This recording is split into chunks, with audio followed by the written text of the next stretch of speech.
Welcome to Citizenship, Pluralism, and the Constitution, a program brought to you by the Ismaili Council and Center USA. The Ismaili Councils around the world are more than places of worship and spiritual search. These spaces hope to encourage community engagement, broaden our intellectual horizons, and foster an appreciation of pluralism. The United States Constitution is the world's longest surviving written charter of government. Its first three words, "We, the people," affirm that the government of the United States exists to serve its citizens. For over 2 centuries now, the Constitution has remained in force because its framers successfully separated and balanced governmental powers to safeguard the interest of majority rule and minority rights, of liberty and equality, and of the federal and state governments. The Constitution has evolved to meet the shifting needs of modern society profoundly different. Some would argue a more pluralistic world from the 18th century world in which its creators lived. His Highness the Aga Khan, in his 2015 address at the International New York Times Athens Democracy Forum, suggested 4 elements that could help strengthen democracy's effectiveness in meeting its central challenge, that is, improving the quality of its constituents' lives. One of those elements is improved constitutional understanding. Our guest today is Professor Jeffrey Rosen, President and CEO of the National Constitution Center. Located on Independence Mall in Philadelphia, just steps away from where the Constitution was signed, the National Constitution Center is the only institution in America chartered by Congress to disseminate information about the U.S. Constitution on a nonpartisan basis. Jeffrey Rosen is a professor of law at the George Washington University Law School. He is also a contributing editor of The Atlantic. Jeff is a graduate of Harvard College, Oxford University, and Yale Law School. His essays and commentaries have appeared in The Atlantic, the New York Times Magazine, on NPR, in the New Republic, where he was the legal affairs editor, and in the New Yorker, where he has been a staff writer. He hosts the weekly We the People podcast, and I have to add, Jeff, the Chicago Tribune has named you one of the 10 best magazine journalists in America, and the LA Times calls you the nation's most widely read and influential legal commentator. Welcome, Jeff, and thank you for accepting our invitation. The Ismaili Council is grateful for this opportunity. Thank you so much. It's such an honor to be here. I would now like to introduce our moderator for today's program, Justice Halim Dhanidina. Beginning in 1998 as a deputy district attorney for Los Angeles County, Justice Dhanidina prosecuted serious felony cases for the elite hardcore gang and major crimes division.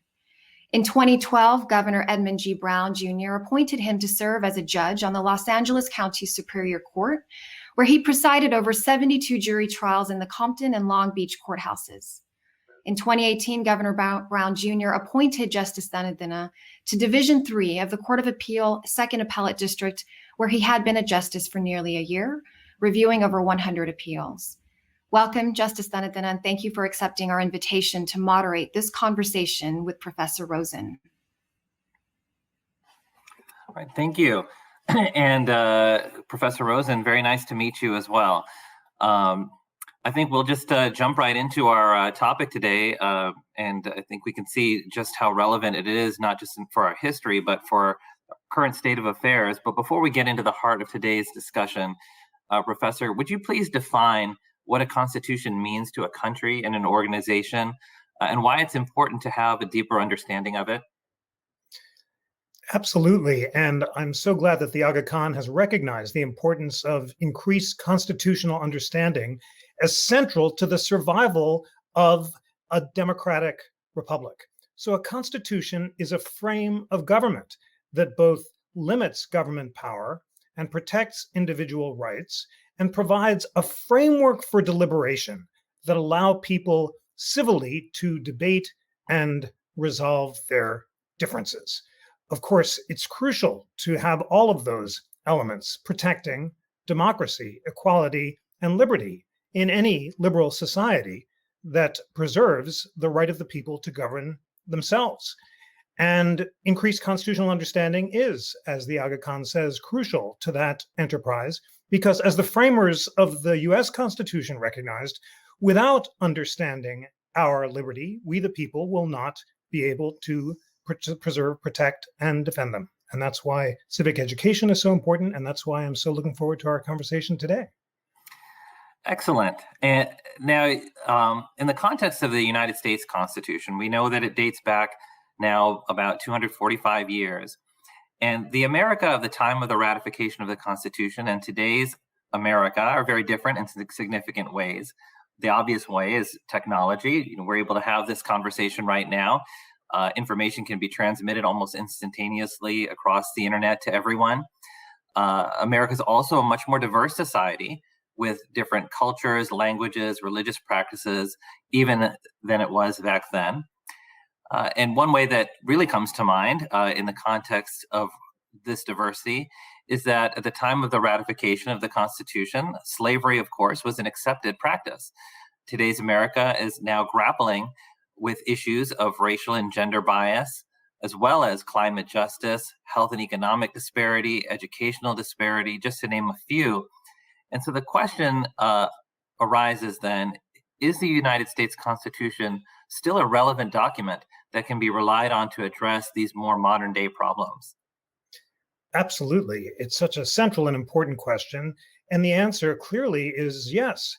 After all, it was Lincoln who stood in front of Independence Hall in 1861 and promised to resurrect the promise of Jefferson's Declaration of Independence that all human beings are created equal, that had been thwarted in the original Constitution.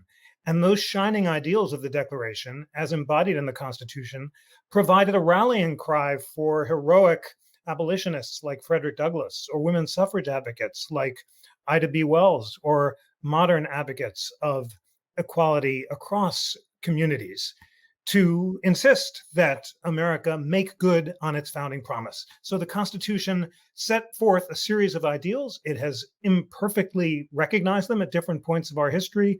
But as Dr. Martin Luther King said, the arc of justice bends upward. And over the course of time, the Constitution has become ever more embracive, to use Justice Ruth Bader Ginsburg's word, and in the process has helped to fulfill the promise of the Declaration. Now, just to address some of those issues that you've mentioned, since the Constitution was drafted and ratified, our country has gone through quite a bit of social upheaval. First, in the most obvious way with the Civil War and abolition of slavery, but also as it relates to, as you mentioned, women's suffrage, the Voting Rights Act, and of course, the most current example is probably the insurrection at the U.S. Capitol back in January. Needless to say, the work and the business of democracy is not always easy, and it can be painful. Some of that pain actually lingers. Other countries that have gone through these types of tensions and conflicts have commissioned a Truth and Reconciliation Commission to address some of that historical pain. How would you reconcile the Constitution's formulation at a time when slavery was accepted and voting rights were not universal, with this promise of freedom and this arc bending towards justice that you've described? It's remarkable how many of the severe problems that you just mentioned were anticipated at the time of the framing, and how the Constitution set forth a framework for resolving them. So you mentioned the January 6th violence. The prospect of armed mobs assaulting the seat of government, animated by passion rather than reason, was the framers' central nightmare. And James Madison wrote in Federalist 55, in all large assemblies of any character composed, passion never fails to wrest the scepter from reason. Even if every Athenian had been Socrates, Athens would still have been a mob. So the framers designed a constitution to slow down deliberation so that mobs couldn't easily form. And by the time they did, passions would cool. Social media, of course, has upended that hope. But the Constitution provides us a framework for thinking about the values that need to be preserved in the face of these new technological threats, such as deliberation.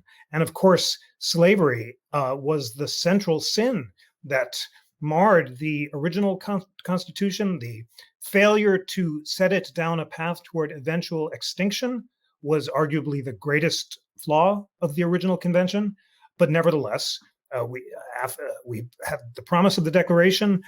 The shining promise of equality was enshrined in the post-Reconstruction amendments to the Constitution, the 13th, 14th, and 15th.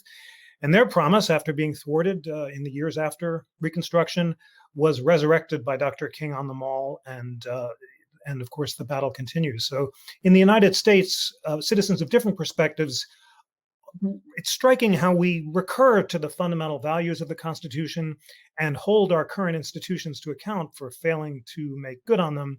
And that process by itself is part of the healthy enterprise of constitutional debate. You just mentioned the notion of citizenship, which is integral in so many ways to a discussion of the Constitution. Going back into history, the Constitution in its original form, of course, did not define citizenship.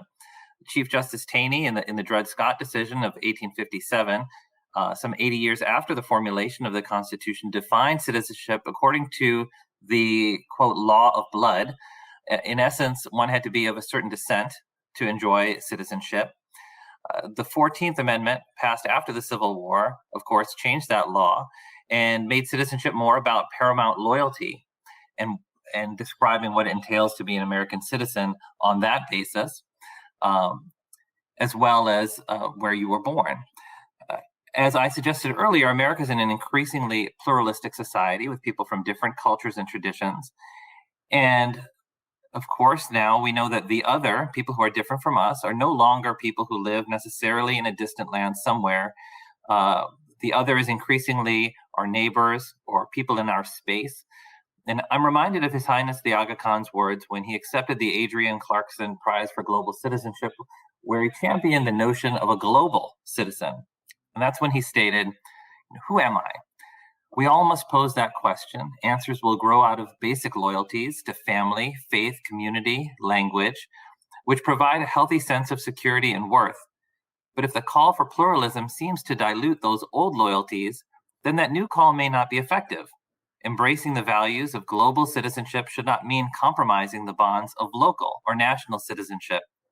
The call of pluralism should ask us to respect our differences, but not to ignore them, to integrate diversity, not to depreciate diversity."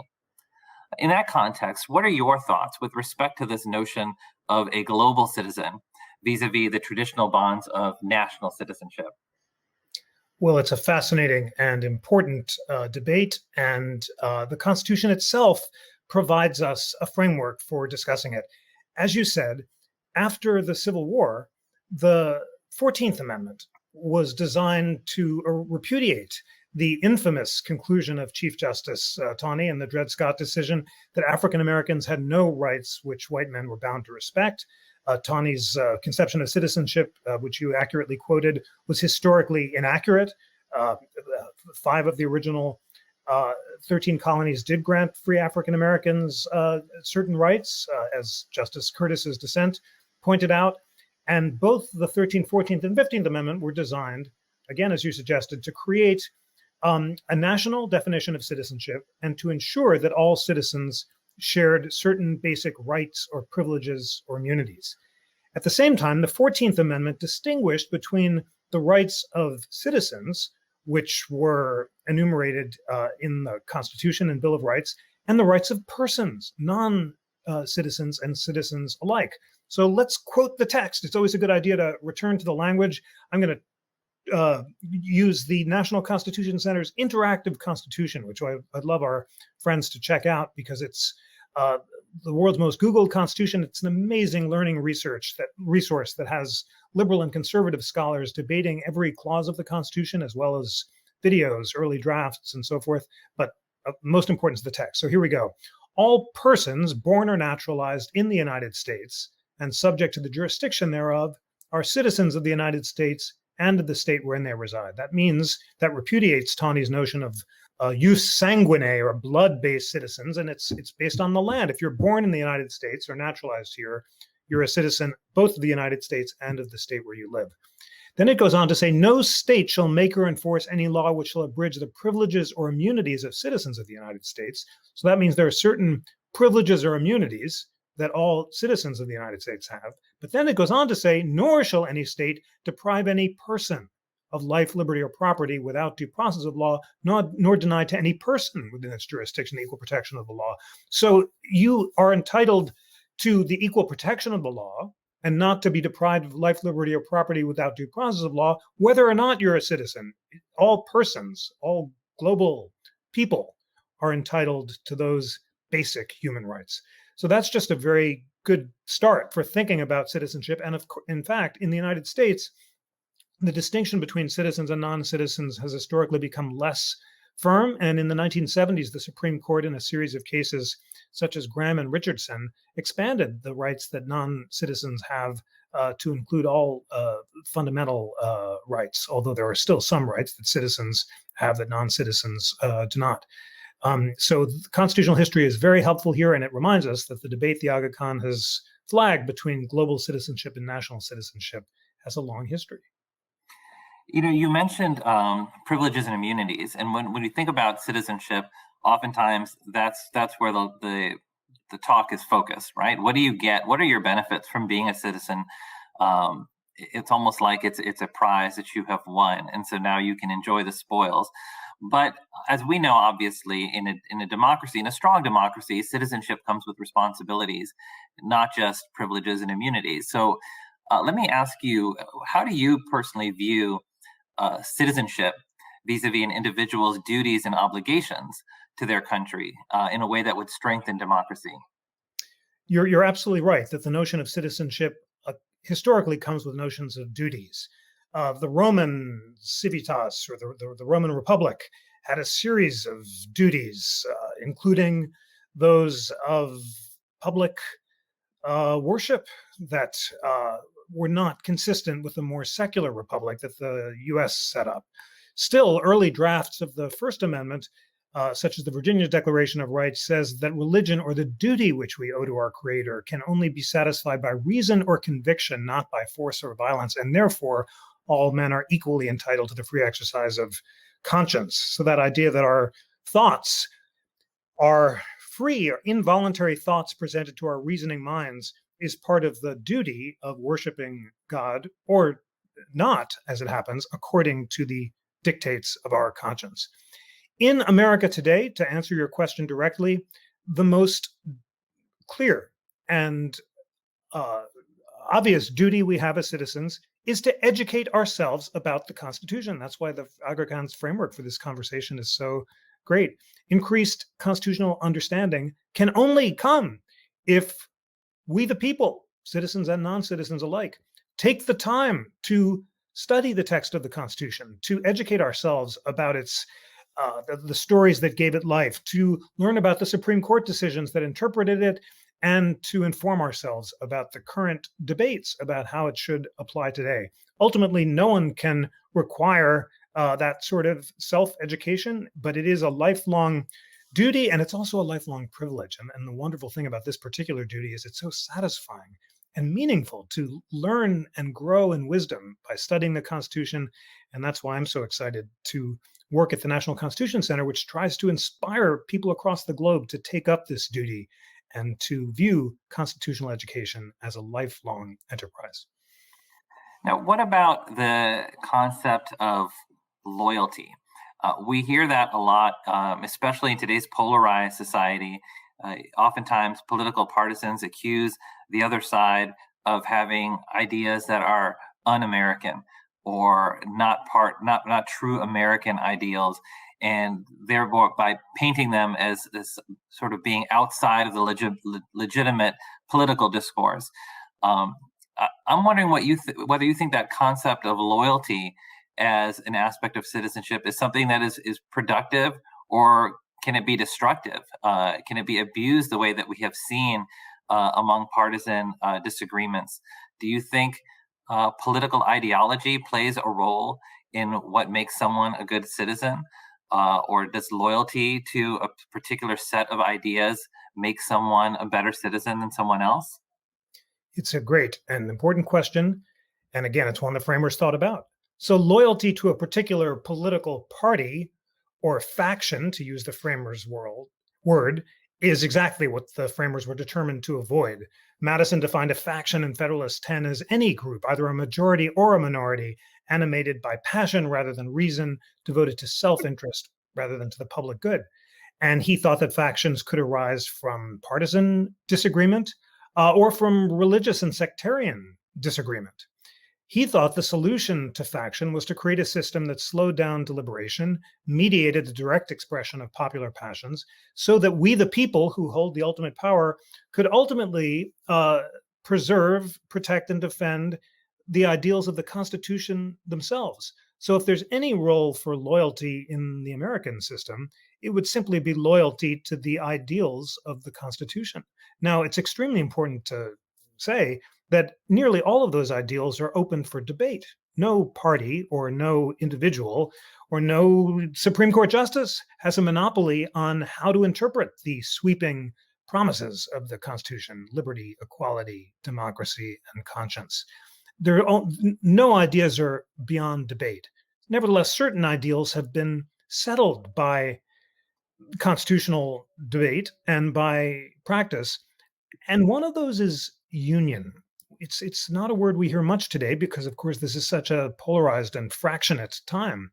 But the framers, led by Madison and James Wilson, believed that in creating the Constitution, the states were surrendering their individual sovereignties to recognize the sovereignty of we, the people of the United States as a whole. That proposition was tested on the battlefield at Gettysburg and vindicated after the Civil War. And if we owe loyalty to anything today as Americans, I would say it's simply to the ideals of the Constitution and to our constitutional union. Now, along those lines, there are people across the political spectrum, from the right and from the left, that believe that the Constitution actually could use an update, or at least some changes or some editing. And recently, the National Constitution Center did conduct an exercise in which it brought together three groups: a conservative team, a libertarian team, a more progressive team, to produce their own revised versions of the Constitution. And each team included scholars and legal commentators affiliated with their respective camps. But the results revealed that there was substantially more convergence on key issues than what we might have expected in this polarized society that we've been referencing. Do you think that these different groups then would be able to come together and compromise on some of these key issues and form a consensus, whether or not it's to actually make a change to the Constitution, but just generally? We're going to test exactly that proposition this year. So as you said, it was such an exciting project. And all of us, both at the Constitution Center and the team members, were so surprised when, after being given the really unique homework assignment of drafting a constitution from scratch as if they were in the state of nature, all three teams, very distinguished conservative, libertarian, and progressive scholars, went off on their own. And they ended up agreeing in striking ways, as much as they disagreed. And some of the striking areas of agreement were that both the conservative and the progressive teams supported constitutional amendments that would replace the Electoral College with a system of a national popular vote with the ranked choice voting. And both of those teams, the conservative and the progressive, also converged around the prospect of 18-year term limits for Supreme Court justices. And then, of course, there were many interesting areas of disagreement. The conservatives emphasized the value of deliberation, the progressives, democracy and equality, the libertarians, liberty. So this year, the Constitution Center hopes to reconvene the teams and to see if they can actually converge around the words to any particular amendments, beginning with those two topics I mentioned, a national popular vote and a term limits amendment. It would be a fascinating civic exercise to see if they could do that, and we're going to see. Yeah, I think it would be amazing if that would sort of set the framework for having some of these disparate political sides come together in a way that, right now, I think we go into our own corners and we base our decisions on what the other side doesn't want versus really focusing on what we all want together. So I think that would be a very useful exercise. In a recent news article published in The Atlantic, the author Shadi Hamid suggested that while the U.S. remains a religious country, especially compared to Europe, politics now is increasingly replacing religion in American lives. In the article, he states, American faith, it turns out, is as fervent as ever. It's just that what was once religious belief has now been channeled into political belief. Political debates over what America is supposed to mean have taken on the character of theological disputation. This is what religion without religion looks like. It's a fascinating article. And in that sense, that religious fervor is contributing to the polarization of society, because in matters of religion and theology, obviously, there often is no place for compromise, and it's based on faith rather than actual deliberation and logic at times and facts. It's more based on what you believe than what you understand or what you know. Now that we've been talking about this deeply polarized society that we live in, we have seen this inability to compromise or lack of desire to compromise play out on local and national levels on every issue that you can imagine. How do you see the Constitution's role in perhaps breaking what appears to be this ever-increasing divide? Yes, Shadi Hamid had a fascinating article, and it's absolutely right that religious debates have been replaced with political ones in terms of their dogmatic and theological partisanship. This was a problem that Madison anticipated. He talked about disagreements about politics and religion as being one of the primary causes of faction. And that's why he set up a constitutional system to try to mitigate the effects of faction, because he recognized that factions could never be entirely eliminated. Now, Madison's main solution for mitigating those effects was the large size of America. He thought because America was so big, by the time passionate religious or sectarian or political factions discovered each other, they would either be so tired they would sort of go pack up and go home, or else passions would have cooled. Now, obviously, social media has obviated the benefits of size, and now Twitter mobs and Facebook echo chambers can crystallize in seconds and work their passionate partisanship. What's the solution? It's to have debates not about things we're never going to agree about, which include politics and religion, but about things we might agree about, which are constitutional principles and guardrails. So the Constitution Center has just launched another exciting initiative called the Guardrails of Democracy Initiative, asking people of different perspectives, conservative, progressive, and libertarian, what are some of the guardrails that have been eroded by things like social media that could be resurrected to slow down deliberation so that citizens can resolve their disagreements productively and thoughtfully based on reason rather than passion, devoted to the common good. Examples of the guardrails that have already emerged in some early discussions include tweaks to algorithms so that the social media platforms don't recommend increasingly extreme versions of the content that they've already recommended, to constitutional reforms of the kind that those teams we talked about recommended, such as a 6-year re-electable term for the president, which might make him or her less in the thrall of factions. We'll continue to collect these suggestions. We'll publish them at the end of the year.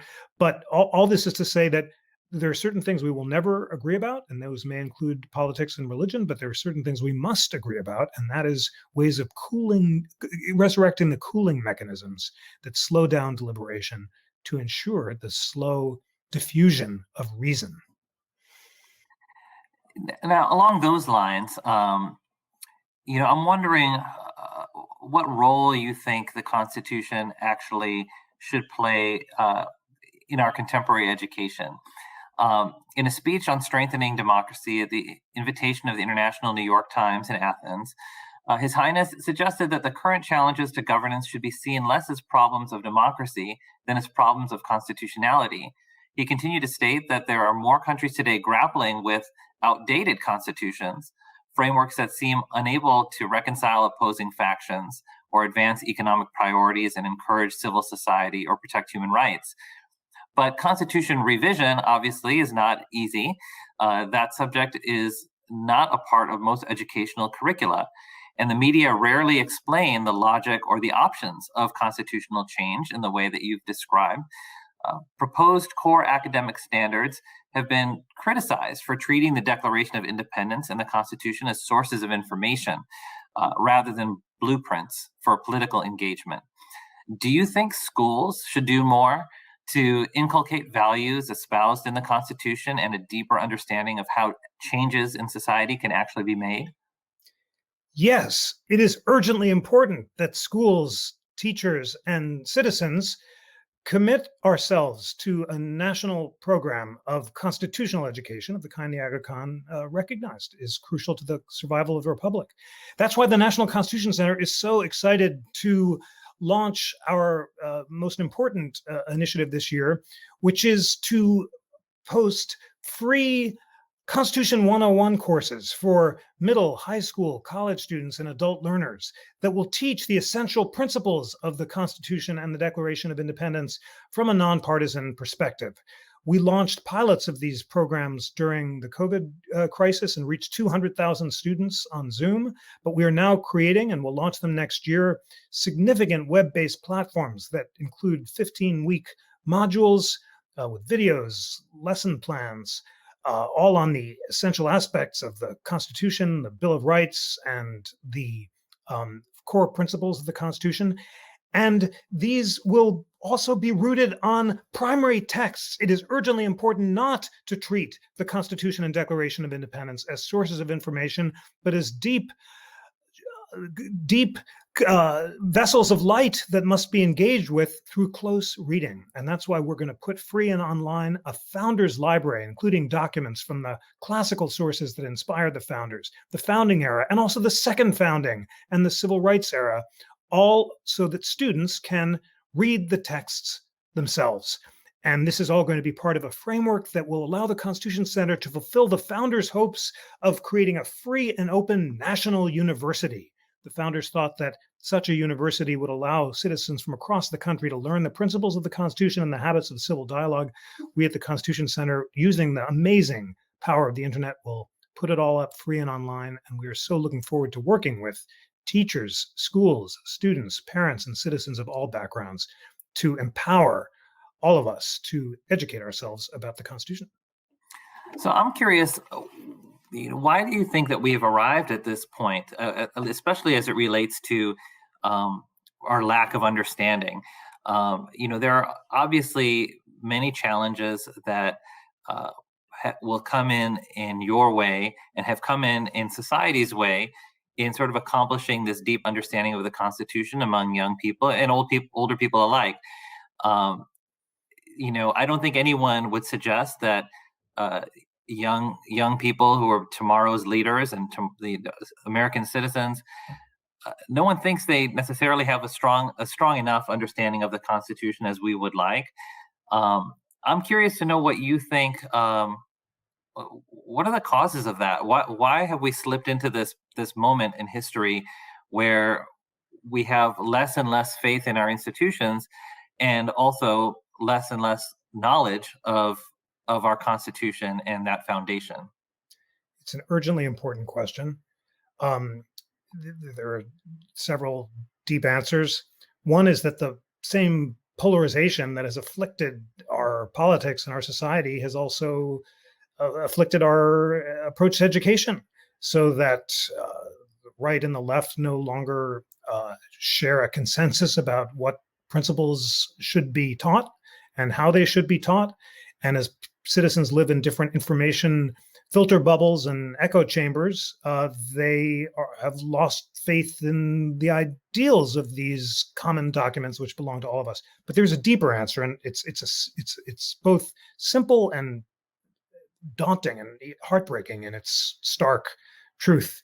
I basically asked the question you just posed to my law school mentor, the great Yale law scholar Akhil Amar, last week, because he's just published a great new book called The Words That Made Us. And I said, Akhil, why is it that during the founding era, our debates about the Constitution, as you reconstruct them so brilliantly in this magnificent book, were so sophisticated? Ordinary citizens were having technical debates about the difference between writs of assistance and general warrants, and the standard of both debate and literacy seemed so high. And Akhil gave the following answer. He said, it's because people are not reading deeply anymore. He said, even my students, his own students at Yale Law School of all places, have lost the habit of reading books. And I must tell you, I teared up when he said that, because that's a heartbreaking truth. It's not just the least privileged among us. It's not just disadvantaged students. It's the most privileged, the most elite students and adults. It's all of us who have lost the habit of deep reading. Now, that's a very serious social challenge. It's happening around the world. Obviously, it's closely connected to these screens that we're all spending so much of our times on, browsing and scrolling rather than deeply reading. That's not a problem that the Constitution Center or any institution can solve on our own, but all of us can do our part to solve this problem by setting aside time each day for reading. Set aside an hour to actually read books or deep articles and educate yourself. And you and I've tried to do this myself, and it's very stretching and very meaningful, can grow in wisdom and fulfill our duty to educate ourselves. That's the basic problem. It's a really serious problem, but let's all do our part to try to solve it. You know, it's interesting too, because you bring up such a fascinating point that sometimes we look at polarization in society as being something that's so inextricably linked to political issues or structures and structural unfairness in society. We don't really look at culture, right? And that's kind of what I think you're describing here is, when we as a society, top to bottom, left to right, stop reading, that's a cultural problem. When we are unable to listen to each other, or when we allow our passions and to govern disputes rather than logic and discourse, as you've described, that's a cultural deficiency. And you're right; these are not easy things to fix. Although I think the first step is to identify the problem and then maybe look for different approaches. On a more concrete level, setting the cultural question aside, because I think you're right, that at some point is going to have to be addressed. What can leaders in different communities do to support some of the efforts that you've described that the Constitution Society is involved in trying to promote a deeper understanding of the Constitution and what it can mean and how it can benefit our daily lives? It is important for community leaders and public servants at all levels to express a shared commitment to the importance of civics. I mean, it may seem vanilla or obvious, but it's crucial. And that's why it's so heartening that we have efforts like the new Educating for American Democracy framework, a bipartisan effort embraced by senators and politicians and educational leaders of all backgrounds, talking about the importance of studying civics and history and providing frameworks for local governments to answer the call. It doesn't answer the question of what the substance of what's being taught is, because that remains polarized, but it's an important expression of shared commitment. I also think that it is important for community leaders to embrace the core texts that unite us. It's true that America has imperfectly fulfilled its ideals throughout history, but the texts of that struggle, starting with the debates in the 1760s over general warrants all the way up to the civil rights movement and beyond, all are our common heritage, and it's so meaningful to study those texts. So that's why our approach is just to make the text available, because the internet, among its wonders, means that they're all free and online, curate them, and then just express a commitment to working with schools, teachers, and others to get all this great free material into the classroom. It's not a question of primarily of money, because the material can be free. It's just a shared local and national commitment to this kind of bipartisan civics. And it's wonderful to call on folks from all perspectives to join us in this effort. Now, speaking of the role of education, I think you've already expressed just how key that is to have an educated society when you have a democracy, especially a democracy that is supposed to be of, by, and for the people. The amount of knowledge and understanding and commitment to constitutional principles that the people have would be paramount, especially as it relates to policy. We have a form of Republican government where we elect our representatives and they create and enact sort of public policy on behalf of all of us. And so I've often wondered where the balance is between our elected representatives basically taking actions and promoting policies based on sort of polling, what they think the public wants, and especially in the way our partisan system is set up, oftentimes it's the most extreme views in each political party that will determine electoral outcomes. But if that's really what was intended, then I wonder if there's a role for leadership.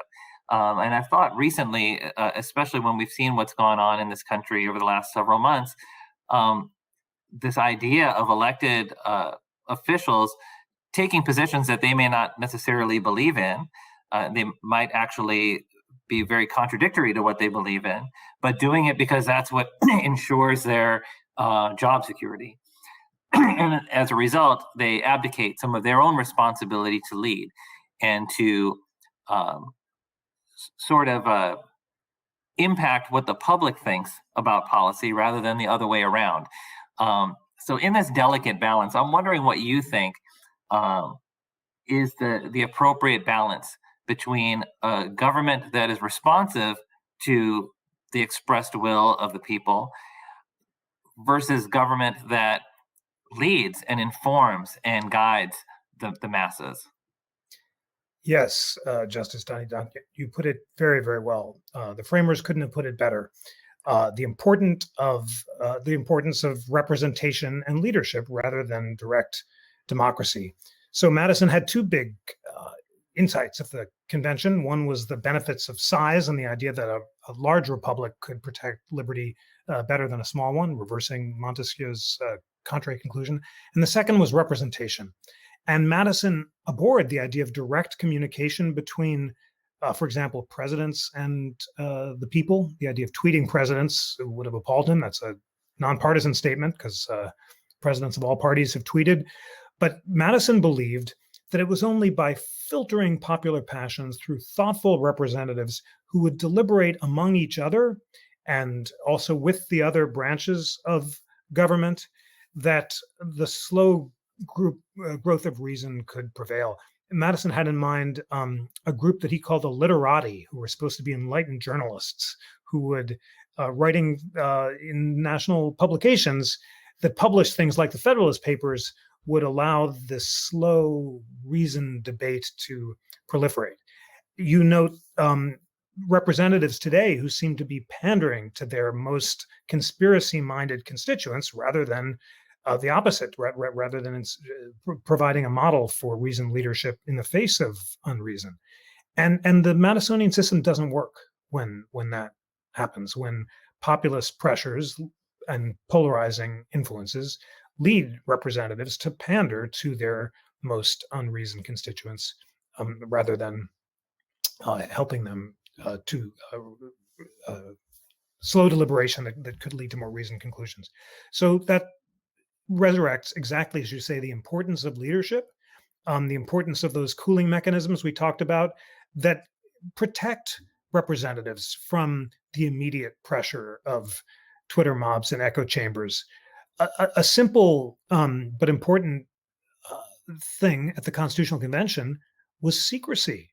The deliberations were secret, not for all time. People were allowed to discuss the deliberations after the document was proposed to the public on September 17th, 1787. But the deliberations themselves were secret so that people could compromise and wouldn't face pushback from their most extreme constituents the moment that they entertained the possibility of moderating their positions.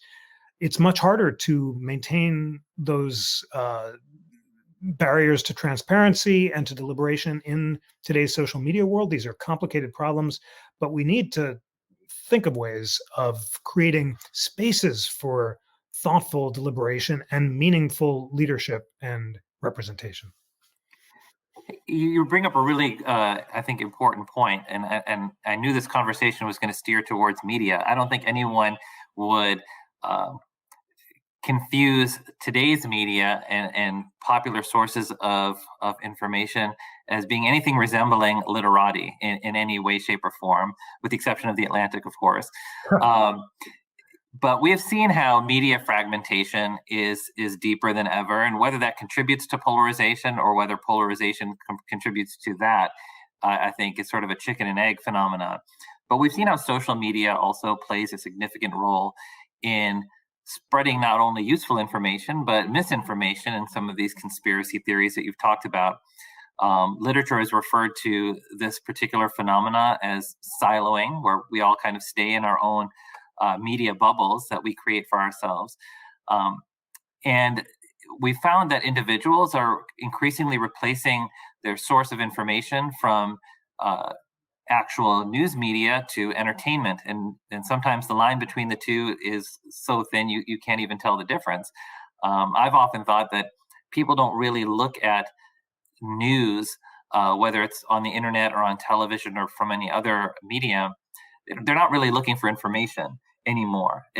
They're looking for comfort or a community, or almost like a warm blanket to make them feel good about the ideas they already have, versus actually trying to test their ideas or learn something new.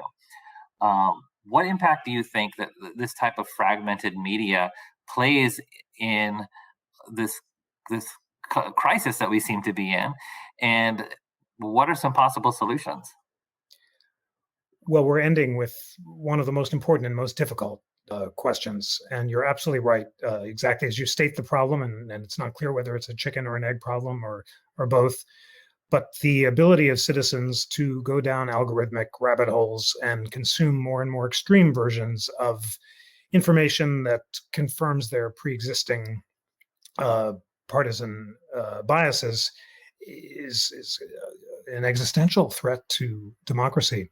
This is not a problem of only the less educated. I was sobered when the New York Times not long ago ran a piece about a high school and college classmate of mine who had gone down the Facebook and YouTube algorithmic rabbit hole and become a QAnon conspiracy theorist. And she had the benefit, as I did, of one of the finest educations imaginable, but just because she got more and more extreme versions of her preconceptions reinforced by the recommended videos, she became a conspiracy theorist. So it can happen to anyone. What is to be done is a very difficult question. You helpfully distinguished earlier in our conversations between legal and cultural and normative solutions.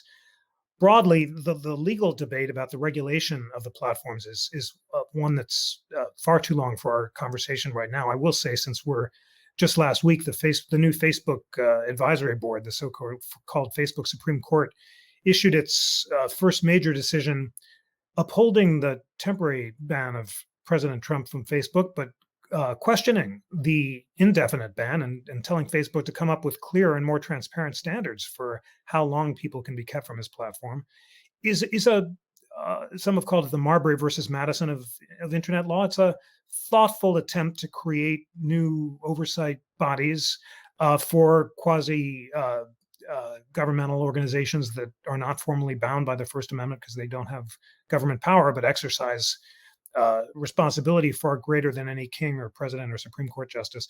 Ultimately, to cut to the chase, I don't believe that regulation will persuade citizens to seek out reliable information or to do the kind of deep reading that can guarantee knowledge rather than information. There's a difference, as you suggested earlier in our conversation, between snippets of information and genuine knowledge.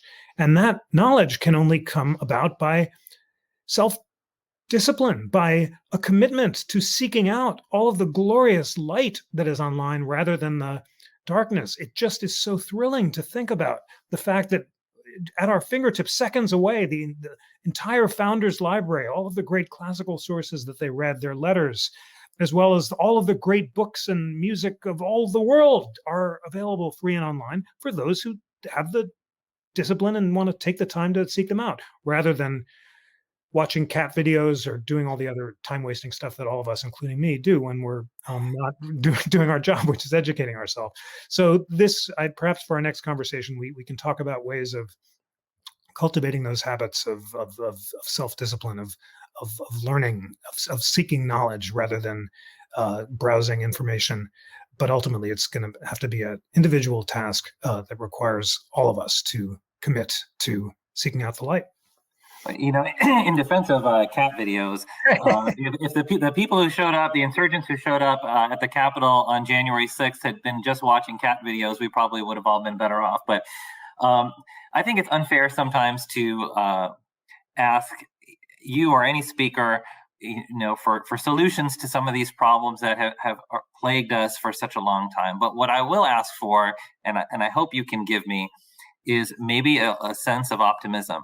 I've had too many conversations with people who are dedicated, active citizens who feel that they're so depressed and there's so little cause for hope with this downward spiral we seem to be on, that their instinct is to just sort of throw their hands up and unplug and to become less engaged because they just can't take it anymore. They feel like it's out of their control.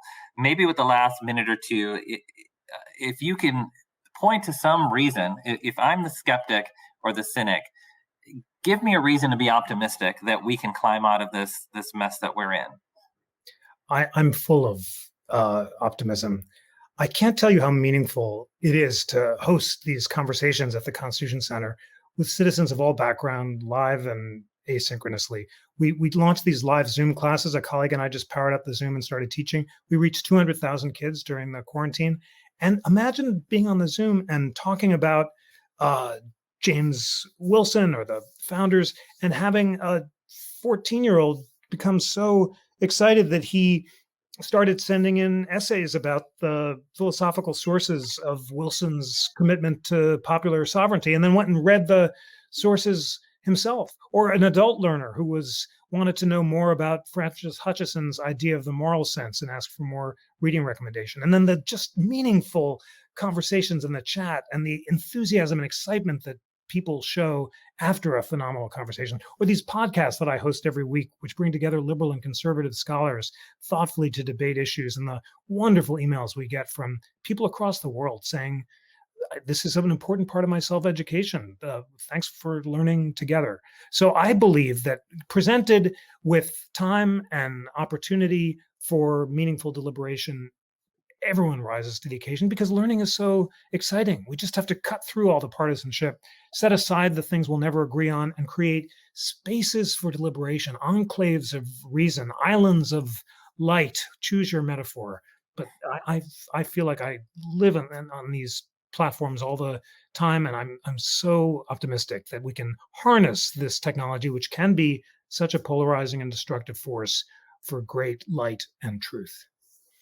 Well, okay, that does it. That gets me a little bit more in a positive space, and I do appreciate that because you're having those conversations on a regular basis, and I really wanted to express how much I appreciate those insights and everything that you have talked about today. I think it's part of what will help steer us out of this course that we seem to be in. Voices like yours and experts like you to kind of be sort of the driving force behind this change. Professor, I really want to express what a pleasure it's been to talk to you today, and to thank you for taking your time to spend with us talking about these really crucial existential issues. I also want to thank, of course, our organizers and the Ismaili Council for putting this conversation together. I think it's inspiring, and even, yes, a cause for optimism for cynics and skeptics like me to feel that there are things that can be done. We just have to not give up. So thank you again so much for joining us. And best of luck to everyone in the future. Thank you, Justice. It's been a pleasure. Thanks to all.